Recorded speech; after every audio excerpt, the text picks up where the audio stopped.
queria, então, se puder, mudar de pato para ganso e trazer a coisa para uma outra esfera ainda dentro dessa discussão, para a gente trazer um assunto novo para o povo em casa.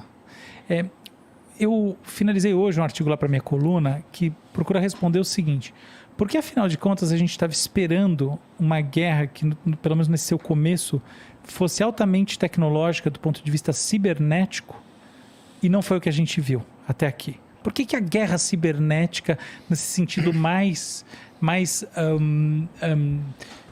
do nosso imaginário do que é a tecnologia hoje em dia e o papel dos hackers, etc e tal, ainda não encontrou esse... Mas está rolando tem um aspecto importante dessa guerra que é cibernético também. Tem muito, muito. Mas eu até depois quero fazer a minha contribuição sobre esse assunto, mas eu queria que você dissesse para a gente como você vê, e se é que você concorda com essa premissa. De repente você vai falar, não, eu discordo dessa premissa, eu acho sim que as grandes ações cibernéticas, os grandes feitos cibernéticos estão acontecendo, pipocando por aí. Minha premissa é que não, e eu queria que você, enfim, reagisse a esse ponto. Do jeito como a gente esperava que ia ser, não aconteceu. Exato. Ponto. Pra mim tá claro. Cibernético, assim, no sentido de hackers atacando e derrubando sites, derrubando... Derrubando site eles estão, né? O que eles não estão do governo. Exatamente, derrubando coisas estruturais. Assim, eles derrubaram, atacaram, isso aconteceu. Os americanos enviaram uma força especial de defesa para a Ucrânia e ajudaram e trabalharam. Os ataques continuam existindo. Os ucranianos se mobilizaram e se prepararam contra isso também. Eu acho que tem um elemento assim... Os russos não usaram tudo que eles têm até agora. E a gente pode falar disso não só na questão cibernética, não vou me estender nisso para a gente não perder o raciocínio, mas na questão da força aérea. O domínio aéreo russo não ocupou, não teve o controle total do espaço aéreo da Ucrânia. Eles não usaram as suas bombas teleguiadas porque eles estão guardando. Serviços de inteligência acham que eles estão deixando isso para um momento futuro de um outro confronto ou de uma próxima etapa do confronto. Eles estão usando bombas burras, só passa e joga, ela não é precisa, não é guiada. Eles não estão arriscando a sua força aérea completamente. Então tem um monte de coisas que não está acontecendo do jeito que a gente imaginava. A parte técnica não está acontecendo exatamente, na sua opinião? Então, eu acho que eles têm medo da retaliação. Esse é um elemento. Porque se eles atacarem ciberneticamente não só a Ucrânia, mas, enfim, o mundo ocidental, e esse era um medo, que parte do ataque da retaliação russa no mundo cibernético, ia vir no mundo cibernético, porque é menos agressivo, é mais indireto, não está ali preciso quem foi que fez, então você tem alguma... Fala, não fui eu e tal. O que ele vai fazer? Vai jogar uma bomba atômica porque eu derrubei todos os servidores americanos? Não vai. Então, o cibernético ele é mais suave num ponto de retaliação e de provocação. Mas os Estados Unidos foi muito claro e falou o seguinte, olha... Se houverem ataques cibernéticos, nós vamos usar as nossas armas cibernéticas na potência máxima contra vocês. A gente não consegue saber ao certo o porquê que isso não está acontecendo. Eu diria que é uma mistura de cautela dos russos, medo de retaliação e um pouco de defesa do que foi feito. E eu acho que os russos, assim, eles estão demonstrando ao longo do conflito uma falta de coordenação e capacidade. Pode ser intencional ou pode ser um fracasso mesmo organizacional de uma guerra desse tamanho. Os russos não travam uma guerra desse tamanho desde a Segunda Guerra Mundial. Os generais russos não estão preparados, não viveram um combate onde eles têm que coordenar o que a gente chama de guerra híbrida, né? Que é o mundo cibernético, o mundo assimétrico com o mundo simétrico. E não é uma guerra simétrica da Síria, que decola um avião, bombardeia e pousa. Tropas, infantaria, tanque, a dominação de um país gigantesco com mais de 40 milhões de pessoas. O que eu acho, então? Os russos, na minha visão, estão tendo problemas. E eles não conseguiram usar o poderio, o potencial todo. Esse potencial não é do jeito que a gente achava que era. E é por isso que eles ainda não conseguiram tomar Kiev? Não conseguiram, e o próximo passo vai demandar que eles se tornem mais violentos. E é o que está acontecendo. você está aumentando o nível de bombardeios, população civil sendo morta massivamente, você não tem mais para onde ir e eles estão sendo mais agressivos. Claro que isso provoca mais rejeição da opinião pública do mundo, mais mobilização do Ocidente, mais disposição do Ocidente em ajudar a Ucrânia. Quanto mais demora, pior para ele. Mais demora, pior. Porque aqui, basta que os ucranianos não sejam derrotados para que eles vençam. Uma guerra assimétrica, e essa guerra tá chegando num ponto de assimetria, ou seja, diferenças de força, né? O lado mais fraco só precisa não ser dominado e conquistado para vencer. Ele só precisa resistir porque o lado mais forte vai se cansar e vai se exaurir. Então, a estratégia de vitória numa guerra assimétrica para o lado mais fraco é não ser derrotado, é não sucumbir. Por isso que o Zelensky não vai sucumbir. Tem um monte de gente que fica falando para mim, você não acha que ele tinha que aceitar o cessar-fogo? Não. Se ele tivesse sido capturado em uma semana, se ele tivesse sido derrubado, morto, se eles tivessem tomado Kiev, se a população ucraniana tivesse se rendido, ou grandes cidades tivessem se rendido imediatamente, rapidamente, aí talvez eu diria, bom, está na hora de você sentar na mesa e sucumbir, e negociar. Agora, dado os custos e tudo que ele já perdeu, para ele faz muito mais sentido resistir e sobreviver. E se os russos vierem com vontade mesmo, eles não tomam Kiev, não? Então, com vontade, assim. Aí a gente entra boladão. numa discussão que eu tenho falado bastante, que é a questão do moral das tropas. O que é o moral das tropas? Você ganha uma guerra, e todos os estrategistas explicam isso com muita clareza, os pais da estratégia, Sun Tzu e Clausewitz, falam o seguinte: a disposição e a vontade de lutar vale mais do que qualquer arma e qualquer tamanho de exército. Se você não tiver mobilizado, resiliente, forte, e acordar todo dia e falar assim, eu vou continuar lutando, não importa. E aí tem uma diferença, porque os russos estão lutando pelo quê? Os ucranianos estão lutando pela casa deles, pelo país deles, pela vida deles. Os russos não estão lutando pelo país deles. Eles não estão lutando pela casa deles. Se você invadir a Rússia para conquistar Moscou, aí é um outro tipo de motivação, é um outro tipo de moral das tropas. Os nazistas que o digam. É isso. Mas, Roque, um ponto sobre isso daí. Você coloca a situação de uma maneira que eu vejo, e eu acho que sua maneira correta, forte incentivo para o uso das armas cibernéticas. Porque justamente a moral ou o moral das tropas russas não está tão alto. Então, é mais um motivo para se usar armas cibernéticas na máxima potência. E ainda assim... Não aconteceu. Não aconteceu. Então, eu não consegui, na sua explicação, encontrar algo que desse um clique em mim. Então, eu queria te jogar de volta essa bola aí e depois trazer a minha visão do assunto. Assim, aparentemente, o que parece que o Putin quer é a conquista do território. Claro. O território, ele é físico, ele não é cibernético. Lógico.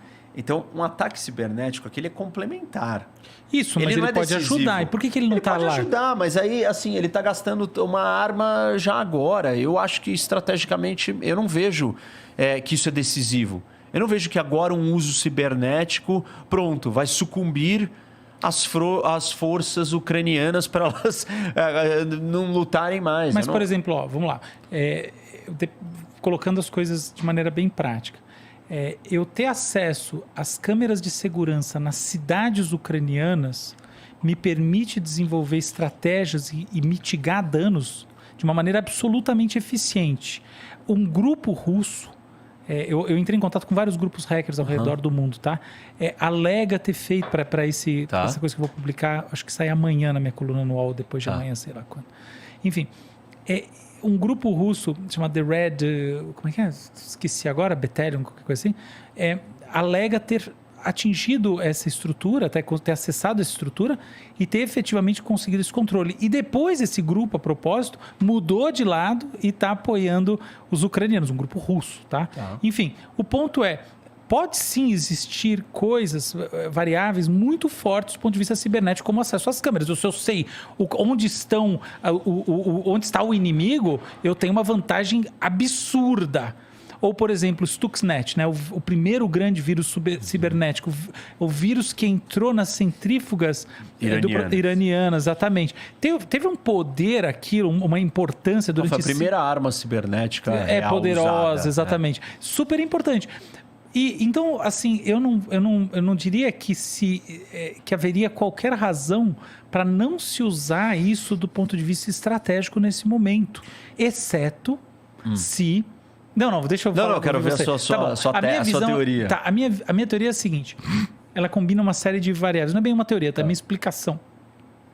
A primeira explicação é a seguinte, a gente está acostumado a ver essas histórias mirabolantes como... Stuxnet é uma, mas a gente tem várias outras. A gente tem Colonial Pipe, uma das mais recentes, né? Que é um ransomware, quer dizer, aquele sequestro. É um sequestro de dados, exatamente, nos Estados Unidos, que são assim coisas do além. O que acontece é que em 2015 uma rede elétrica importante da Ucrânia foi atacada. E foi um ataque multidimensional com várias frentes, que atacaram os computadores, atacaram tudo que estava ali. E esse ataque levou a um processo de formação de uma lógica, de um entendimento de segurança cibernética que não existia na Ucrânia. Existem alguns poucos países do mundo. Israel tem isso, uma parte dos Estados Unidos tem isso, uma parte pequena dos Estados Unidos tem isso, e alguns outros poucos países. A Rússia tem isso. Tá? Então, são poucos lugares onde você, de fato, tem uma inteligência cibernética do ponto de vista defensivo e não ofensivo realmente absurdamente boa. Por quê? Porque uma das coisas que contam muito são os hardwares. Stuxnet, por exemplo, é um vírus que afetou um sistema poderosíssimo sem jamais fazer nenhum ponto de contato com a internet. Tem nada a ver com chegar pela internet, essas coisas óbvias.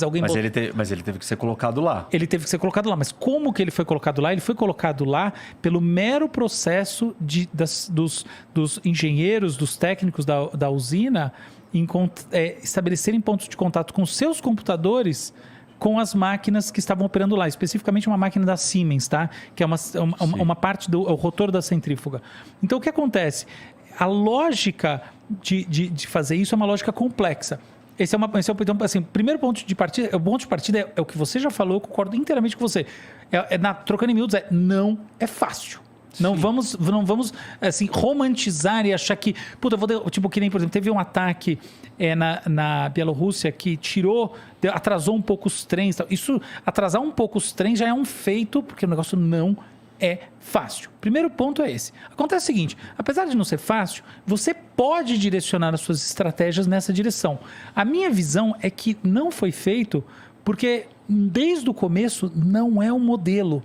Eu acho que existe quase um equívoco na discussão internacional e nacional, nos analistas que estão debatendo esse assunto, que é entender a natureza do papel do hacker nas estratégias russas, na verdade, hoje em dia, nas estratégias russas do ponto de vista militar. Essas estratégias se derivam das estratégias soviéticas. E do ponto de vista soviético, a desinformação sempre foi muito mais poderosa do que a ação tecnológica direta do ponto de vista remoto ou qualquer coisa do gênero. A desinformação sempre foi a estratégia eficiente.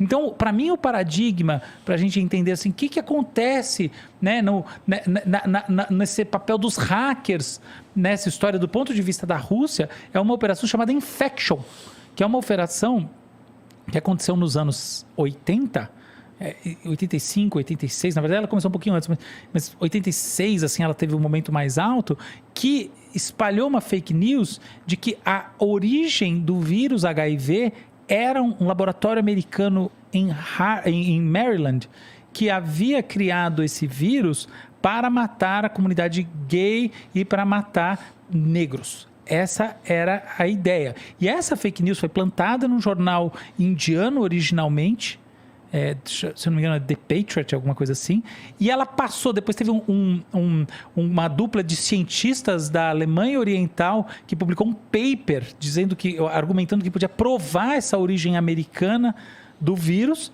E como toda fake news tem que ter um ponto de contato, toda fake news boa tem um pé na realidade, não é tudo mentira. Então, os Estados Unidos sempre foi um país, assim, pelo menos, né, até muito pouco tempo atrás, muito racista. Quando eu morava criança nos Estados Unidos, eu sou dos Estados Unidos de criança. E lembro que eu estava numa escola que tinha, na prática, segregação racial na Carolina do Norte. É uma coisa horripilante. Eu nunca vi isso, mas fora dos Estados Unidos. Eu estudava numa escola que, de fato, tem segregação racial igual no século XIX. Você acredita? Escola pública, tá? Era isso, a escola do meu bairro, a única que eu podia ir, até porque era o que a gente tinha dinheiro para fazer, escola pública, e era assim. Então, quer dizer, os Estados Unidos é um lugar histórico... Bem, mas aí eu não entendi o que... Calma, deixa eu chegar lá. Existe um fundo de verdade na ideia de que, do ponto de vista epidemiológico, a AIDS incide muito mais fortemente na comunidade negra até hoje, e naquela época ainda mais, e na comunidade gay. Isso é um fato histórico. Esse fato foi usado para criar uma fake news. Essa fake news se espalhou pelo mundo e a Operação Infection teve um grande efeito na moral ocidental. Calma lá. Esse efeito está sendo replicado muitas vezes ao longo da história, antes e depois. E hoje em dia, a base para a ação hacker da Rússia é esta mesma. Então, o papel do hacker, principalmente, é ajudar nos processos de espalhamento de desinformação. Qual é a principal desinformação? De que existe uma ameaça neonazista. É por isso que eu te perguntei da coisa na Ucrânia. E existe, portanto, uma desnazificação em curso. E o papel dos hackers foi qual? Forjar imagens e vídeos usando GANs, que é essa rede neural adversativa que cria fakes digitais, derrubar... que o modelo russo cibernético, ele é focado e direcionado para a questão da desinformação e não para a ofensiva de infraestrutura, industrial, etc. Exatamente, que ele é muito mais forte nessa área. Tudo bem, mas os russos fazem ataques que não são só de desinformação. Claro que sim. Ciberneticamente. Não, total. Mas qual que é a grande questão? É uma questão de custo-benefício. Vamos lá. É muito difícil você fazer uma coisa. Você atingir uma planta industrial. Os russos fizeram isso em 2015, justamente, e deixaram uma região inteira da Ucrânia sem luz durante um bom tempo e afetaram computadores que precisaram de meses para serem tirados dos Você imagina vírus. o seguinte, você está invadindo e a maior usina nuclear da Ucrânia, que é a maior da Europa... Sim. Tá controlada pelos russos hoje. Isso. Você vai lá fisicamente e controlou. Exatamente. Então assim, você já está em guerra, você está com o soldado ali do lado. Perfeito. Aí você fala assim, não, deixa eu tentar hackear aquela usina para ser o quê? Não, mas eu vou ter que tomar a usina, porque eu estou controlando a cidade. A usina pegou fogo. Isso. Embaixo porque de eles bala atacaram. Russa. Entendeu? Mas que raio... Então essa é a explicação. Engraçado você tocar esse exemplo, que é o que eu botei no meu artigo. Tá. Eu espero quem está em casa que leia o artigo. É o seguinte, tá lá no meu... Não, ainda não saiu. Vai sair amanhã ou depois. Pronto, eu não sabia. Então, olha só. Que papo é esse de para que eu vou? Não é que para que eu vou. Qual que é o custo-benefício de eu fazer isso quando eu estou, de fato, envolvido numa guerra suja, no sentido sujo, assim, físico, metendo a mão na massa. Você precisa conquistar o território. Agora, qual foi a verdadeira... Por que esse é um ponto que eu acho que é muito importante? Porque, para mim, ele mostra... pelo menos ele sugere que a verdadeira guerra cibernética não é bem essa que as pessoas pensam. Não é essa coisa absolutamente mirabolante, cheia de tipo Stuxnet. Ela é muito mais... A mesma coisa que aconteceu em 2016, os Estados Unidos, ela é muito mais Assange, ela é muito mais o quê? Uma mistura de desinformação com liberação de arquivos sensíveis. Ela está num nível secundário ainda, a não ser que você... Eu não acho que é secundário, eu acho que a campanha de desinformação, de maneira geral, é muito poderosa. E os hackers são importantes nisso. Não desinformação. Estou falando... essa hard. A questão cibernética, se você está falando de declarar guerra a um país e invadir ele com 200 mil soldados... Assim, tipo, cibernético o quê? Você precisa controlar Kiev. Você precisa controlar a capital. Você poderia até se controlar melhor se você tivesse acesso às câmeras da cidade. Mas dá mais trabalho fazer isso quantas câmeras, do que... Primeiro, assim, quantas câmeras tem conectadas da cidade? Parece que é bastante. Eu dei uma olhada nisso. Olha, assim, eu já lidei com isso aqui em São Paulo e olhei para vários lugares do mundo. Não é muito fácil de você ter um número muito grande de câmeras conectadas à internet. E é dificílimo você acessar... E depois de todos os bombardeios do que aconteceu, quantas dessas câmeras estão funcionando? Perfeito. Entendeu? Então, assim, a gente está num outro nível do conflito. Eu acho que isso era inicial, não aconteceu inicialmente. Ainda pode ter usos estratégicos em momentos pontuais? Pode. Mas Engraçado, eu vejo o contrário. Eu vejo que... acho que ele vai perdendo a utilidade conforme a guerra vai avançando para outra. Pô, eu arrisquei Kiev por tá totalmente escrito o tá começando a oposto. ficar toda destruída. Eu arrisquei o oposto. Para mim, claro, a gente vai ver depois, né? Que vai ser legal. Espero que a gente converse de novo sobre isso. Mas para mim, é o contrário. É o seguinte, a gente está num momento que esses ataques tinham sentido no começo, como você falou, mas como a opção da vez, a opção mais forte de empenho dos hackers, etc., é dentro das dinâmicas de desinformação e formação ideológica, blá, blá, blá, foi esse o caminho e a coisa física mesmo tomou esse papel. Só que se acontecer efetivamente uma ocupação russa e certamente vai existir uma resistência ucraniana, ali não. talvez essas coisas cibernéticas existam mesmo. Isso, nesse processo. Reconstrução e domínio do território. Ali eu acho que essa parte cibernética hard vai entrar forte. Aí eu concordo, então mas aí é diferente. Aí você tá falando, ele consolidou. O problema é que até ele chegar lá. Sim, não tem estar cibernético nenhum. É canhão. Olha, são 3 da tarde aqui, eu estou aqui na minha casa, na minha piscina, trabalhando apenas com o meu celular. E o melhor de tudo, sem precisar ter um chefe chato, um emprego que você ganha um salário que mal paga as suas contas. E o principal, ganhando mais que a média salarial no Brasil. Tudo isso porque um dia eu decidi trabalhar através da internet. E após meses tendo resultados com essa estratégia, meses consecutivos mesmo, eu criei um método simples e passo a passo que, se cumprindo, vai te dar uma vida muito melhor do que você tem agora. E tudo que você precisa fazer é clicar no botão para você saber mais e conhecer um método.